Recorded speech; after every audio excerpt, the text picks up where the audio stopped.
Welcome back, everyone, to I'm No Genius. As always, I am Eli, the Love Doctor, Burgett, and I'm joined today by Grant Sherman. Grant, do you have any objections to that at all? You know, I love it. you love it? I love it. Um, yeah, it's great. I think that's definitely one of your better ones that you have self-proclaimed over the 2.5 years that we've. How long have we been doing this? Well, we started in 22, May of 22, and so we've been doing it for over 3 years now. Wow, Isn't that? quite good. But we just got busy, and yeah, we're still trucking along. Yeah, like yeah. But you guys give me nicknames, Bergie, E, Mhm. and everything. I just got a little bit more creative with it. None of them have really taken off yet, but Mhm. there's time for that. I've still got my years ahead of me, so we'll just see. We'll Remind just. me the origin of Love Doctor. Was that just I because I have think no idea where that came from? yeah. It was the Valentine's Day episode that we were doing, and Mm. uh, and as Cam has pointed out, I wasn't in on love back then. I was, wasn't buying it. But I thought it would be funny to like throw on like a little, maroon jacket, little sunglasses and a hat, and just say, "What's up, ladies? This is Eli, the Love Doctor Burgett." But I was immediately called out on my wardrobe and said, "Please," they said, take that off. Basically, I said, "Okay, I'm sorry, it won't happen again." But here it is, happening again. So Here it is. yeah. Love Doctor is back. Well, Lo- we love that. How are you doing today? I'm doing pretty good. Work all week has been pretty chill so far. I can't really complain. Except kind of first, I wanted to talk about this at some point, but as many of our viewers know, Charlie Kirk had lost his life recently. While he was giving a speech and everything. Prayers for his family and all that. But like I did a story on local artist who painted like a mural of Charlie Kirk with like the American flag behind him and like freedom of speech and stuff like that. Basically, like I did a story saying like, hey, like this is happening near you, and that's pretty much it. Hmm. And I got confronted. I got calls and I got emails from people not kind words about the story, and that's like the first time I ever experienced that. Which way? Which like side? Which political leaning are you implying? Yes. Yeah, Well, Grant, this is going to shock you. Both sides. got it. It's kind of what I figured the answer would be. Yeah, I got a couple of. I got an email from I'm assuming a liberal gentleman who apparently has reporting experience, and he says, your story offends me as a former reporter of all of 2.5 years. Before I think he's doing something else now. I didn't really research him. But yeah, he said he was offended by my report. And I said, I'm sorry. I apologize. I was not intended to offend you. But then go to the station and I get calls like to my desktop or like people calling on the station. They're just like, hi, I'd like to talk to Eli. And I come pick up the phone. It's like, hi, this is Eli. There's like, yeah, that story you did was too liberal. So some on the left were getting a little mad at me saying my story was too far right.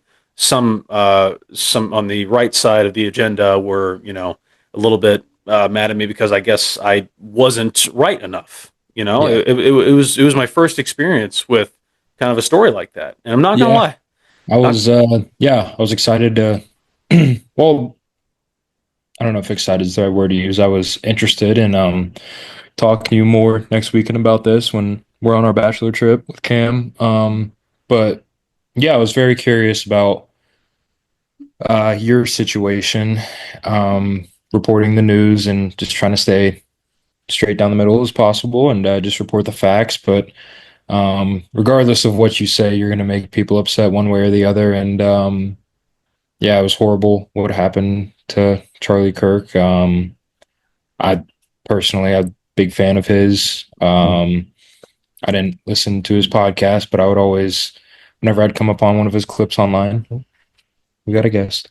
Whenever I'd come across one of his clips online, definitely take the time and watch and entertaining. And um, yeah, it was sad, but It was definitely a good week to just kind of log off Twitter and get offline because there were some crazy things being said. Uh, Yeah, yeah, man. I think I don't remember if it happened Tuesday or Wednesday last week. Um, but I will say I was happy once football was played Thursday and it kind of cleansed the timeline of everything because there was a lot going on. Football helped heal you. Is that what you're saying? Like, Yeah, and I mean I'd say kind of like that for a lot of people. I would say a good portion of America, probably. Yeah, entertainment is good to just kind of forget about reality for a little bit and just kind of enjoy something that is in the grand scheme of things meaningless. Yeah. I mean, like not I don't want to get too political because like obviously, longtime viewers of this show adore us for our non-political agenda. We have an agenda that to have no agenda. That's our goal. Exactly. But Yep. like, like in the aftermath of the shooting and everything, as you said, Twitter, a lot of stuff being said on the social medias and stuff like that. I actually did an entire story on Tuesday, I believe, of a bunch of teachers at local school districts getting investigated because of some comments that they made about Mr. Kirk's untimely death. Yeah. And it's just like a lot of people are saying, oh, this infringes on freedom of speech and everything. But I had the chance to speak with a couple of legal experts and they're in who kind of deal with this sort of thing regularly, and they basically said like, okay, I mean, legally they can say whatever they want, but like if they're like corporation or whatever doesn't align with their policies or their views, they have the right to like, hey, knock that off, take it down, or just terminate them altogether. Yeah. So, I and that's saw within the first couple hours when it was released that it happened, gentleman on NBC said something it's horrible to say. He was saying like how he viewed Charlie Kirk as divisive and um incited violence and like kind of like this is what was coming for him and like that's a horrible thing to say and I think he lost his job about that or for that. But I mean, I knew that you would never say something like that. But if you like, it was such like a heightened time. Like if you slipped up and said like one thing that you didn't even mean to say, you're just. It's a scary spot to be in where you were in. So yeah, I was looking forward to talking to you about that during the bachelor trip. But talk about it now. Yeah. Yeah, well, I mean, like, it's definitely, being in like a local news market in Dayton, Ohio, the stakes are relatively low for the most Yeah. part, That's fair. like just for the most part, but like it seems like this whole past week and everything, if we were doing like some story related to anything, federal or anything, Charlie Kirk related or whatever, we would get like, 50,000 views on a YouTube video. Like one of my most recent stories about Kirk got like I think close to 100,000 views on YouTube, which Hmm. I mean that's pretty cool to think about and everything. But like at the same time, there's like 250 comments saying like oh, this is crap. This guy doesn't know what he's talking about. This is like this is hogwash. This is Bolshevik. This is poppycock. I'm paraphrasing a little bit. They don't have that vocabulary. But like it's just like you get a lot of people disliking what you say and everything, and I'm trying to be as impartial as possible. You know what I mean? Doesn't. I mean, it doesn't matter what you say. You're gonna make people upset one way or the other. But yeah, horrible, horrible, horrible thing that happened. I mean, just gut wrenching when you saw the photos circling around of him and his family and his two younger daughters who are now going to grow up without a dad in their lives. So yeah, really, really sad to see. Really sad situation. Yeah, just rough all the way around. Yeah, I mean, like, but kind of to curve this a little bit. Have you seen the recent news that Jimmy Kimmel has recently the late night talk show host? He has recently been canceled because of some comments that he made about the situation. Yeah, I saw that this morning. I didn't look a whole lot into it and what exactly he said, but it was in regards to Charlie Kirk, right? From what I understand, he said something to the effect of the MAGA, agenda is pretty much using this to kind of boost their profile or whatever. They're really milking this, is what they were trying to say, which is not the worst thing that anybody said ever, but it's not right to say. You Yeah. probably shouldn't say that. So I guess what I'm saying is here, sad he lost his show at least for the time being. But silver lining, ABC, I'm available. Late night host Eli Burgett, submit my resume. I could be the youngest late night host currently on the market. I could take it in a new direction. You just give me the keys, and I will drive this bus not off a cliff. You got my word. That, make that our first clip in months. There's your pitch. Yeah, I need to get back on making clips. It doesn't. Yeah, I will say I have heard from two people now, my girlfriend and my mom, that they do miss the clips because they don't watch every single show, but they shame do on enjoy watching the shame clips. shame on them. They should watch every single episode. Yeah. Yeah. But it's all right. Been busy. Got a lot going on. You're a busy man. Yeah, busy man. How is life going for yourself, Grant? We talked about me for the first like 15 minutes. How are you doing? Good. Now I mean, work's just kind of been the same thing. Cooking, I'm sitting here watching Thursday night football. Feeling great. I mean, now I guess that we're speaking about football. If anyone did listen to last episode, you'll remember that I was I was feeling pretty good about football. I won 4 out of 4 fantasy leagues. Bobcats won, Bengals won, Buckeyes won. This weekend was not the case. We can start Saturday night. Um, Me and Eli both were at the Horseshoe, not together, but we were there. It was probably for the best that we weren't together because Grant was representing, kind of going along with the theme of employees not really representing the corporation's core values. He was showing Bobcat colors. I was showing the Ohio State University colors, and it's clear who was in the right, if you know what I'm talking about. Like Grant, you got anything to add? Got to rep the alma mater. Knew what was going to happen going into it. It was fun. It was a lot of fun. I will say for a split second there, start of the third quarter, you know what I'm talking about. We got like a 75-yard touchdown. And I was like, you know what? Is there a chance? And then we sent our special teams out on the field and field goal goes wide right. Or I mean extra point. And then I think the Buckeyes went on to put up 30 unanswered points on us. But yeah, that wasn't bad. Expected that. But that was my Saturday. It was a lot of fun with friends and family there. And then going on to Sunday, this is kind of where my weekend got rough.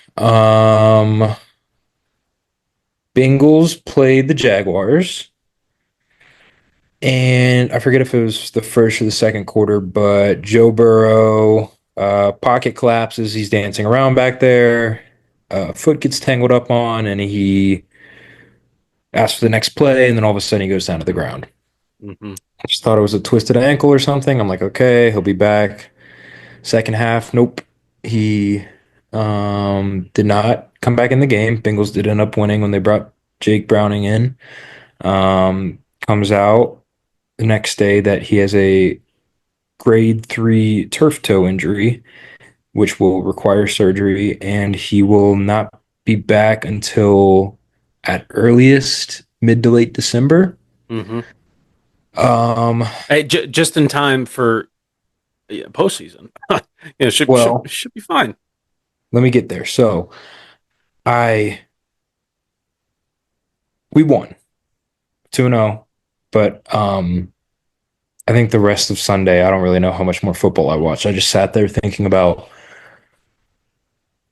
why do I care about this sport? I go through this every single year. It seems to happen every single year. He gets hurt. Waited 7 months for this, and then we're 2-0, 2 weeks into the season. I feel like it's over. Just Yeah. done. Um, Wow, They what a terrible attitude to have about your team, man. exactly, and that's why I've come full circle. Jake Browning, he is he is the The future.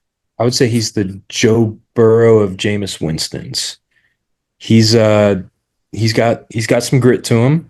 You never really know what's going to happen. He could either go out, throw three picks, or he could light it up and throw five touchdowns. And you saw all of it in the Jags game. He did throw three interceptions, but I think he had four touchdowns. Jamar Chase had 16 catches. So, and we're 2-0. Yeah. If Joe Burrow does come back in mid to late December, we can get if we can have like 6 or 7 wins by then, we'll have a chance. Yeah. So if we were 0-2 at this point, I don't think I would talk about football until next August. But it's going to be a roller coaster of a season, and I'm in it for the ride. Well, I'm glad your spirits are high. You're saying that Mr. Browning, he's the Joe Burrow, Jameis Winston's. Is Jameis Winston the Jameis Winston of Jameis Winston's? Um, he's yeah, yeah, I guess so. I guess that would make sense. But He's perfect with himself. Yeah, he's one of one. He's got over pretty much any quarterback that's ever lived. He's clip farming as a backup, and reporter will ask him, the cold weather. How does that play a factor in today's game? He says, "I am so grateful to be playing out here in the snow. I am so great, so grateful that the Lord has blessed us this day to be playing in this beautiful snow." And then what's the other one? He says, the horse prepares for battle, but the victory is always in the Lord. yeah. I mean, it's just unlimited the amount of clips that this guy has. Um, that was actually where my head was at Monday. I mean, there were like people throwing out ideas like, okay, what are the Bengals going to do? They're going to need a quarterback. Um, and there's a lot of Jameis Winston to the Bengals stuff circulating online. That would have, I mean, I would have been ecstatic. I like Jake Browning, excited for it, but if somehow we would have traded for Jameis Winston and I got to see him throw to Jamar Chase every single Sunday, I mean, that wouldn't be better than Joe Burrow, but that might be the next best thing. Yeah. Trying to eat a I W. saw Trying to people eat. saying if Jameis Winston was a Bengal, he would break every fantasy record with Jamar Chase. He would just throw to him 30 times a game. Yeah. But yeah, I'm positive. I'm optimistic. Well, good. I'm glad your high spirits are up, and I'm sorry that you're going through a roller coaster of emotions right now. One of these decades, the Bengals will have a consistently, feel good season. I can just feel it. I can just feel it. I have hope for your fan base. I don't know if it's just brutal. And I know we don't talk about baseball in this, but the Reds are doing the exact same thing. Um, to where like the wild card is like right there for them to take, but it's we're not like the Browns. And Yeah, yeah. You got I you got don't it. know I don't know if I would rather just be like that. No, I wouldn't. Because we have good teams every single year since the year that we went to the Super Bowl, but they've just injuries and underperformed, and it's so frustrating because we had the league leader in passing yards, triple crown winner at receiver, and league leader in sacks, and we didn't make the playoffs last year. So Yeah. it's just I don't know. We can catch a break, but if I don't know if this season goes to I guess not plan, but what I just discussed, and it could be one of the coolest, funnest seasons of all time. So we'll just keep holding out hope and hope that Joe Burrow can heal that toe and get back in mid to late December. Yeah, yeah. A couple things, like one thing, like turf toe. Obviously it's a serious thing, but back in high school, Tays Valley, we like just got like turf and everything. Like somebody said, like, "Oh, I went to the doctor, I got turf toe or whatever," and I was like, What? Like I did not know that was a real thing. Like I did not know. I thought that was like oh, you got a sore toe or whatever. Then you see Joe Burrow and his toe is black. So he needs to get that checked out. Yeah. I think But we need a rebrand on the name Turf Toe. It's a little more severe than what it sounds like. It just sounds like a stub toe, but in reality, that's not at all what it is. yeah, that's one thing where like turf toe is like the street name. I'm sure like the medical term is probably much more like, okay, that sounds serious and everything. Yeah. But like to kind of, with this whole talk of the Browns and the Bengals and everything, again, I'm an Ohio guy. I root for both Ohio teams, and I love both Ohio teams. Even worse. I know it's terrible. My uncle once said the Browns are consistently bad, Mm-hmm. and the Bengals are consistently inconsistent. Mm-hmm. Which I think that's accurate summary. I mean, for a while there, like both teams were bad, but like nowadays, like Bengals, they're just like my goodness, they'll break your hearts one week, and the next week, oh, we're winning, and then they'll lose like 10 straight games. So it's an up and down roller coaster of emotions being a Bengals Yeah. fan. We I think the past 3 or 4 years, out of the first four games each year, I don't think we've won more than one. Um, this year we started 2-0 and we just lost top three quarterback in the league until December. So I don't know. You never know what you're going to expect with this team. Um, luckily, there's a lot of good pieces around him. Um, so just put the ball in the hands of your playmakers and see what can happen. Yeah, exactly. But like talking to the Browns and everything, one person in our corporation here at I'm No Genius is going to be there in Cleveland watching the Browns play, but he will not be wearing Browns colors. He will be wearing Green Bay colors because Schmamden Schmimmer is going to watch Green Bay play against Cleveland. And I wish he were here because I wanted to bust his chops just one more time, given the fact that he's going not by himself. He's going with Jimmy, but Mhm. he's not bringing he's not bringing his fiance along to the game. Which, Wild. yeah, I look. But at least he'll be with her for her birth. Ooh, oh man, No, he won't. No, he won't. yeah, yeah. So that's two strikes for old Yeah. Cam, and he's going to be on thin ice. Yep. So while we're at his bachelor trip, again, we are going to Lake Cumberland. We got to make sure that he gets back in one piece. We don't want like obviously we're not going to go like the night before the wedding and everything like they did in the Hangover movies, but we don't want a hangover situation. You know what I mean? We don't want to lose him on the roof of a hotel Yep. and leave him up there all day. We can't have it. So Got to keep track of our Doug. yeah, come on, man. I'll be a Doug. You Doug.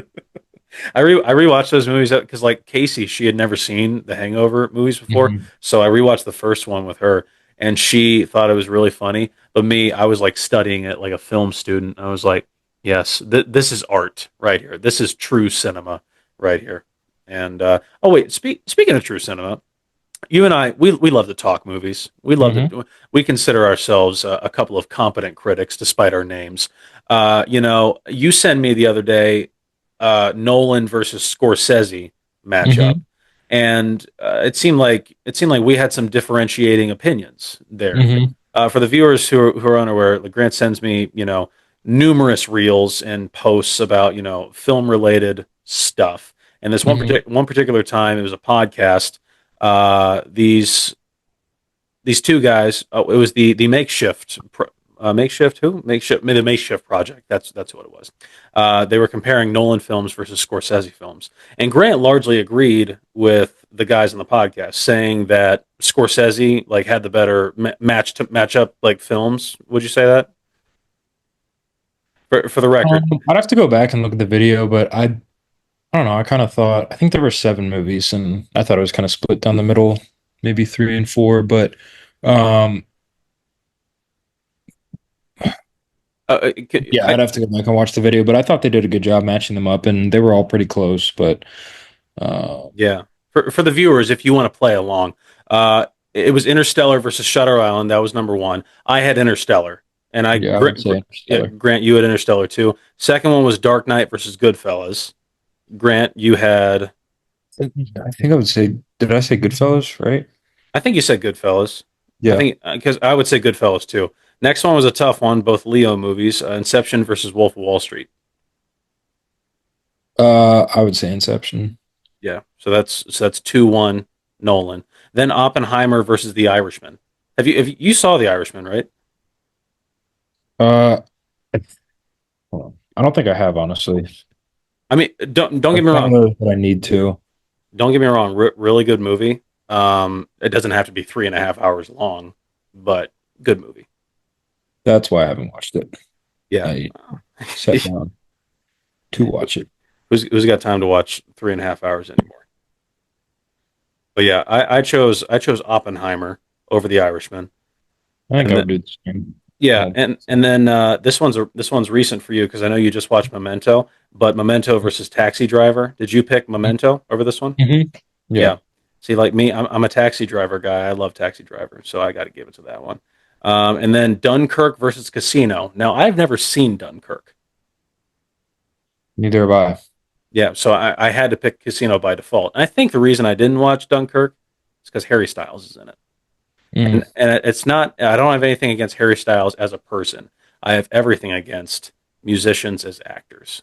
Hmm. Yeah, it's just a general principle, and I'm sorry that you happen to be a musician before you became an actor. It's just how the world works. I'm sorry. And Yeah. then the last one was The Prestige versus The Departed. The Departed. Yeah, I mean, it's not a popular choice, but I'm gonna go The Prestige on this The one. Prestige. I mean, I don't know why. I guess I'll need to give that movie another watch. It was really good. I just don't seem to like it as much as everyone else does. Some people say like it's Nolan's best movie, which I don't really see, but I'll give it another shot. yeah, I'm I not mean, saying by any means. I just don't think it sizes or compares to The Departed. I think it's very similar to The Departed in some ways. Like Yeah. instead of two moles in the mob and the Boston Police Department, it's basically like two musicians, magicians who go Mhm. like undercover. They wear like disguises. They try to steal each other's tricks and everything. And it's about obsession more so than Mhm. like infiltration. So like I really and Christian Bale and Christopher Nolan when they get together, it's like it's magic. So I thought it was great. But that's definitely a personal favorite. A lot of people aren't going to agree with me on that one, but yeah, I mean that was the recent one. I would like to see one of those with like a Tarantino list or something. I just watched Inglorious Bastards again. Mm. Um, just last week. I think like the day after. What are you doing? The day after we filmed our podcast, or else we would have talked about that. But that's such a good movie. I think that might be his best. Yeah, I mean like with Tarantino and everything, we've talked about him before, but like he makes mundane conversations seem so tense and like captivating and stuff like Yeah. that. It's just kind of and to the point where like people like parody it on like TikTok or whatever. Like they'll be like two like mobsters going to like do a hit or whatever, and then they're just talking about like Arby's versus Wendy's and stuff like that. It's just like really mundane sort of stuff. It's just like oh, wow, okay, but it's enthralling. I like it. I like it, and Yep. that's the big word that I'm going to use today. Enthralling. It So was good.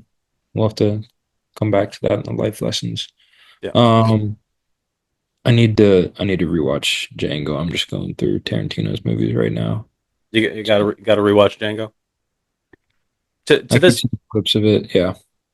to this day, like, can you name a movie that you will always like want to rewatch? Like, just like if it's on, like, just like I don't know, if it's like on like live TV or whatever, it's like oh, I'll sit down and I'll watch this for a little bit, or like if you see it on Netflix and you just need something to throw on, just like oh yeah, that'd be good to rewatch. Um, trying to think. Because a lot of these that we're talking about are like heavier movies, and I feel like they're hard just to sit down and watch randomly. You kind of have to be in that kind of mood. Honestly, for me, those kind of movies are more like comedy, some action movies, like a movie like Top Gun Maverick or something. Yeah. If that's there and you just need something to watch, it's pretty easy to follow. I mean, Ford versus Ferrari is kind of it's a little heavier, but it's one of those movies. Any of like the Bourne movies or Bond movies, good. Yeah, I guess anything action related. I was gonna say like Casino Royale. That's like Yeah, yeah, that's probably close to the top for me. But like I for whatever reason like over my lifetime I've always like rewatched Gladiator. Like if it's like available on like Amazon or like some streaming service, I'm just like, yep, we're watching this. Like when I see it, just like, yep, right. Yeah. that's what we're watching. Like and it is like a heavy. It's like you said, a heavy sort of thing, but like it's got just enough action, just enough like like little pulse pounding sequences, and I'm just like, okay, yeah, yeah, let's watch this. I can turn my brain off for a little bit and just Is watch it this. is it crazy to say I don't mind skipping the first like 30 to 40 minutes of Gladiator? I don't think so. Okay. Because I mean it is a longer movie and it's not a slow start, but it is very developmental and like they show Yeah, you his background and everything and why he feels the way he does. But once you kind of know that, I don't really feel a reason to, and I don't really do that with any other movies. That little section of that movie, great movie all around, but yeah. very slow. It's just setting the stage for Yeah, for the stuff that comes later, which is understandable. yeah. I remember when I was younger and Dad showed it to me for the first time, and I basically tuned out the first 40 minutes, so I didn't really know anything about like I was like literally the first like battle sequence or whatever. I thought Maximus was just like Joe Schmo off the street or whatever, and I was like, oh my gosh, how's he such a good fighter? Like, oh my god, that's crazy how he's like beating these like trained gladiators. And Dad's just like, uh, were you watching? I was just like, "Oh, yeah, yeah, I was." He goes like, I don't think you were. It's like, I mean, yeah, that also just makes it that much better of a movie is that you can just turn off your brain for that first hour and then you turn it back on and you're just watching gladiators fight in a ring and it definitely does make it much better if you do know the background and actually know what's going on. But yeah, it's an awesome movie.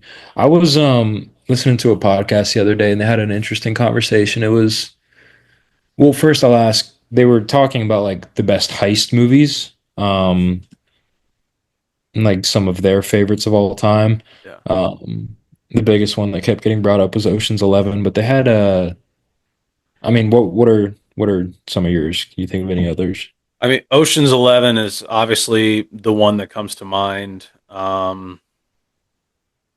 Heist movie. I mean, like some of the Fast and the Furious movies. I know it's not high art by any stretch of the imagination, but a lot of them center around a robbery. I'm trying to think what else. Now You Like, See Me. now you see me. It's a good one, but it's just like I think it just has like one too many twists and everything. It's just like it tries to be smart too much. Um, What's the one? There's one with hold on. Tower Heist. Have you ever seen that? oh, with Ben Stiller. Ben Stiller, Matthew Broderick, Casey Affleck. Yeah, It's yeah. a good one. Yeah. Yeah. Did you ever see like it's not a classic by any stretch of the imagination, but Fun with Dick and Jane? Did you ever see that movie? I don't believe It's so. a Jim Carrey movie. Yeah. Basically, like Jim Carrey plays like the president of like a large company, but he gets like scammed by the CEO and like loses out like on a ton of money. So him and his wife just literally go like house to house in their like Beverly Hills neighborhood and just rob people.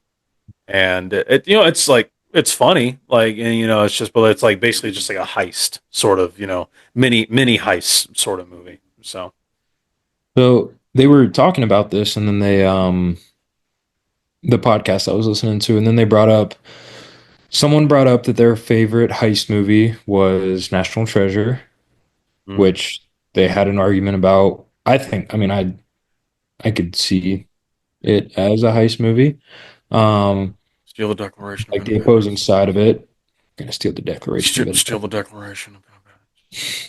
The other side said that their favorite was Inception.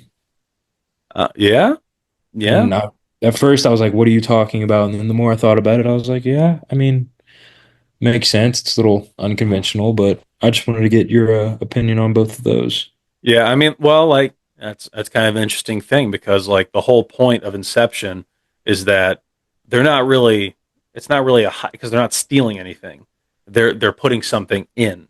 You Yeah, know, exactly. so like, does it classify as a heist film? You know, like it has all like the components of a heist. It has like the crew members, and has like like all the setup and stuff like that, and it obviously has the job. But like they're not stealing anything, so I feel like it's not a heist if they're not taking anything. The A heist is an armed robbery, but more broadly refers to a carefully planned robbery or theft of valuable items like money, jewelry, or art, often involving a team of thieves. Yeah. So doesn't really hit the definition, um, but I don't know. I might have to throw the definition out the window for this one, and I could see it definitely as a heist movie. Are you saying you disagree with me? Yeah, Hmm. yeah. Well, I think that's kind of a good way to wrap this up because we can disagree. You know, you and I, we can have a difference of opinions. And at the end of Hmm. the day, I will hold little to no grudge against you for that.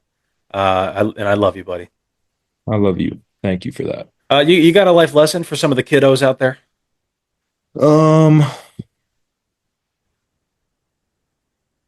stay positive in life. Don't get down. You're gonna have bumps in the road where you I don't know, your franchise quarterback could just be out for the whole NFL season, but stay positive because you got a gunslinger waiting right behind him.